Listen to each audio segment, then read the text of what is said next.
आज हम नीम करौली बाबा की अलौकिक यथार्थ बुक को पढ़ने जा रहे हैं।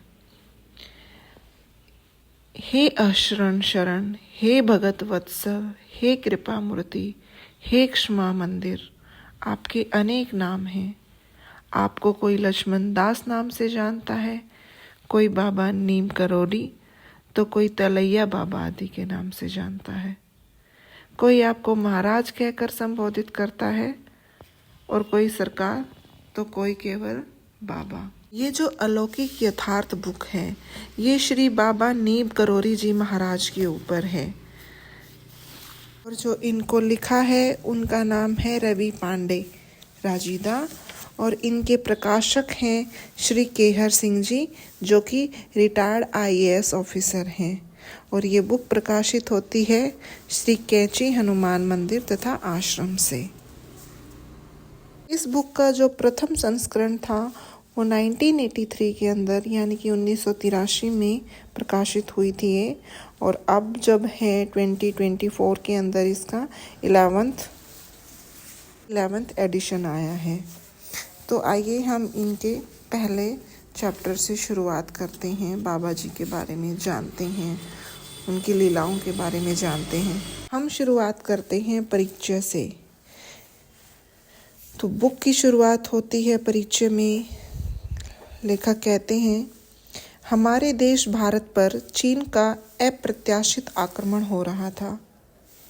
एलेनगंज इलाहाबाद में एक गृहस्थ के घर पर एक तख्त पर धोती पहने कंबल ओढ़े विराजमान थे एक महानुभाव, विशाल शरीर, चौड़ा वक्ष स्थल, आजानु बाहु, भरा बदन, उच्च ललाट, लंबी नासिका, मोहक नेत्र, चित्ताकर्षक मंद मुस्कान।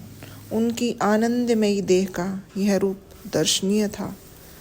उनके पैरों के पास बैठा यह चरणाश्रित दुखी था उस दिन के दैनिक समाचार से। चीन तेजपुर से आगे घुसता चला आ रहा था। भारतीय सेना शत्रु का सामना नहीं कर पा रही थी। देश की इस भयावह स्थिति से प्रेरित होकर मैंने इस प्रसंग में उनसे अपने निराशापूर्ण विचार व्यक्त किए। वे सहज भाव से बोले, भारत ऋषि मुनियों का देश है, यह धर्मपरायण है। कम्युनिज्म यहाँ ठहर नहीं सकता, चीन वापस लौट जाएगा। मैं मन ही मन यह सोचकर दुखी हो गया कि इस संकटापन्न स्थिति में भी हम भारतवासी कितने उदासीन हैं। मैं तुरंत विनम्रतापूर्वक बोल उठा, बाबा, यदि चीन को लौट जाना ही है तो निरर्थक आक्रमण क्यों कर रहा है?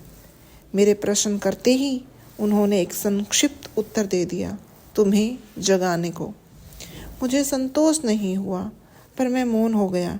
इस वार्ता के तीसरे दिन प्रातःकाल अखबारों में बड़े बड़े अक्षरों में प्रमुख समाचार यही था कि चीन की सेनाएं शांति से लौट रही हैं और इसका कोई कारण समाचार पत्रों में व्यक्त नहीं किया गया था।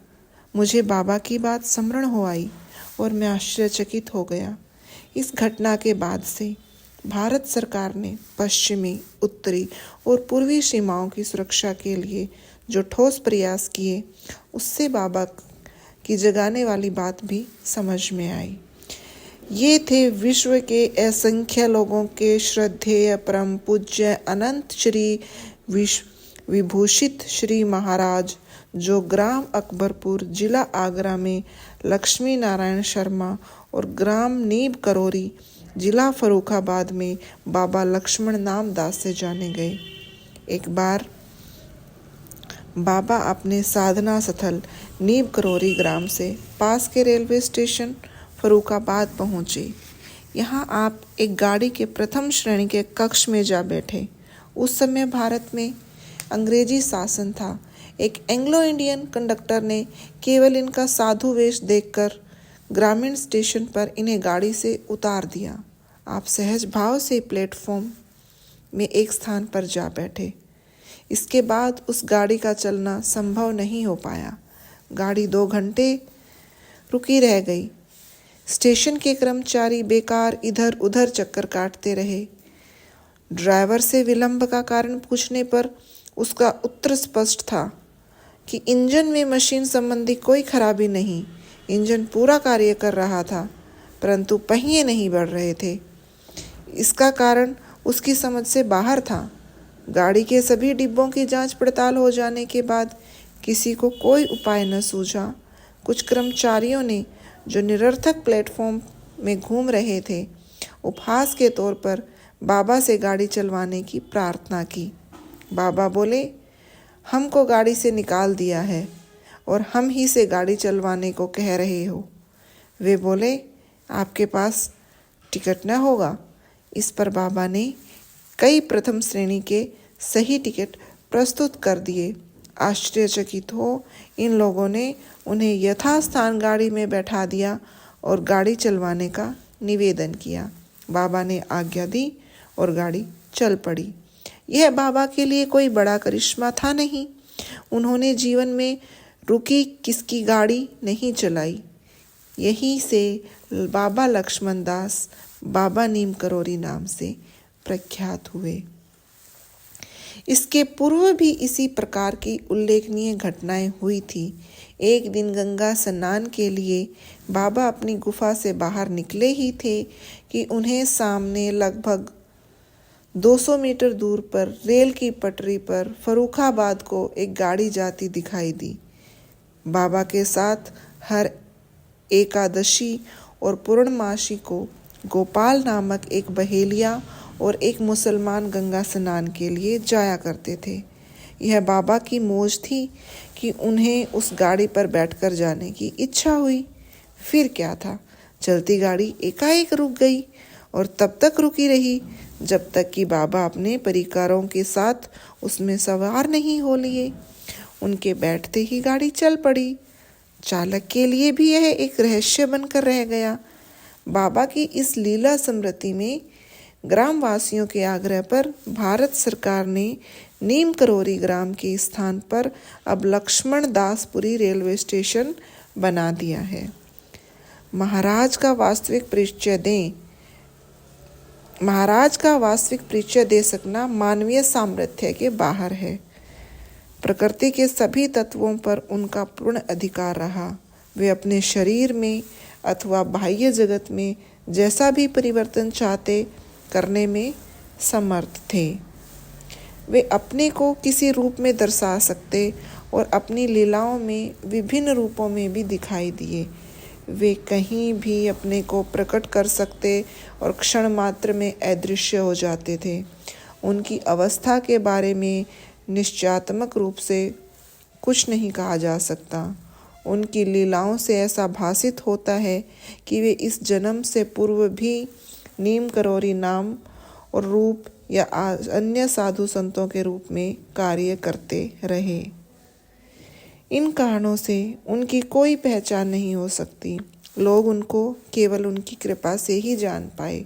उनका भौतिक परिचय इस संबंध में निरर्थक है। यथार्थ में वे एक उदाहरण मात्र हैं कि किस प्रकार अनंत शक्ति स्थूल रूप धारण कर मनुष्यों के मध्य दीर्घकाल तक रह सकती है। बाबा आध्यात्मिक महामानव रहे। वे निसंदेह वसुधैव कुटुंबकम के पोषक थे। उन्होंने विश्व में एक बृहत भक्त परिवार का निर्माण किया, जिसमें बाल, वृद्ध, स्त्री, पुरुष, सभी जाति, वर्ण और राष्ट्र के लोग हैं। अपने इस परिवार के ये यदा आदरणीय वृद्ध रहे। उनके इस विशाल एवं विश्वव्यापक परिवार में उनका निजी लघु परिवार भी समाहित हो जाता है, जिसका इस स्थिति में अलग से उल्लेख गौण हो जाता है और भ्रांति मूलक भी हो सकता है। बाबा में भेद दृष्टि थी नहीं। संभवतः इसी कारण से उन्होंने इस लघु परिवार की चर्चा भगत समुदाय में कभी भी नहीं की। फलतः उनके निकटतम भक्तों को भी इनकी जानकारी नहीं रही। इस परिवार की जानकारी प्रथम बार भगत जनों को बाबा की महासमाधि के अवसर पर हुई और उनके अंतिम संस्कार में सभी ने मिलकर भाग लिया। इन दोनों परिवारों में प्रेम पूर्ण भाईचारे का संबंध होने से ये भिन्न नहीं एक ही प्रतीत होते हैं। अतः पाठकों की साधारण तुष्टि के लिए इतना कहना यथेष्ट होगा कि इस धराधाम ग्राम अकबरपुर आगरा में अनुमान है कि इस शताब्दी के कुछ ही पूर्व बाबा एक संपन्न ब्राह्मण परिवार में अवतरित हुए और लक्ष्मी नारायण कहलाए। कुछ विशेष कारणों से 11 वर्ष से पूर्व ही आपको घर छोड़ देना पड़ा और आप भागकर गुजरात पहुंच गए। इस अल्प विधि में आपकी भौतिक शिक्षा को हो ही क्या सकती थी, पर जब तक आप घर पर रहे भी आपने इस ओर कोई रुचि नहीं दर्शाई। बाबा भगत समुदाय के बीच बहुधा कहा करते थे, इस संसार में सब शिक्षित होकर आते हैं और ईश्वर ही महान शिक्षक है। वास्तव में आपको पढ़ा कौन सकता था, और पढ़ाता भी तो क्या, आप जन्म से ही सिद्ध थे। कहते हैं कि उस छोटी उम्र में आपने एक बार घर के लोगों को पूर्व सूचना दी कि आज रात डाका पड़ेगा, पर आपका बाल स्वभाव समझकर किसी ने आपकी बात को कुछ महत्व नहीं दिया। बाबा की बात सत्य घटित हुई, उस रात आपके घर डाका पड़ा।